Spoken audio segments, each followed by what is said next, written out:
তো যেমনটা তোমরা দেখলে আজকে আমাদের ছিল নিজেদের পাড়ার মধ্যেই জুনিয়র ভার্সেস সিনিয়রদের ম্যাচ। আর আজকে শনিবার হওয়াতে কাজের প্রেশারটাও কম ছিল, তাই তাড়াতাড়ি কাজে বেরিয়ে গেলাম, কারণ কাজটাও আমাকে শেষ করতে হবে আর তাড়াতাড়ি বাড়িতেও চলে আসতে হবে, কারণ বিকেলবেলাতে এসে আমাকে ম্যাচটাও খেলতে হবে। তো আজকের মতো কাজ শেষ করে চলে আসলাম আমি বাড়িতে এসেই আর বেশি দেরি না করে আমি তাড়াতাড়ি রেডি হয়ে চলে গেলাম মাঠের দিকে। তারপর দেখি একে একে সবাই আসা শুরু করেছে।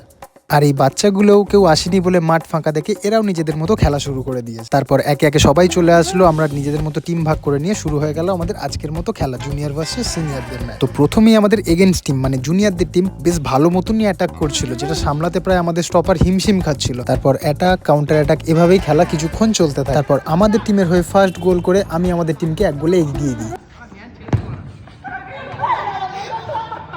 গোল খাওয়ার পরে যে ওরা ভেঙে পড়ে, যেটা কখনোই না, ওরাও প্রচুর অ্যাটাক করতে থাকে। আর খেলার শেষ ম্যাচ গিয়ে রেজাল্ট দাঁড়ায় 5-2।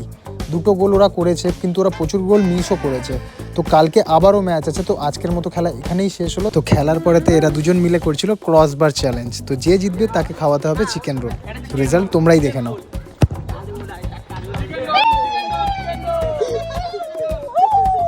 তো তারপর নিজেদের মধ্যে কিছুক্ষণ গল্প করে আজকের মতো দিনটা এখানেই শেষ করলাম। দেখা হচ্ছে পরের মিনি ব্লগ।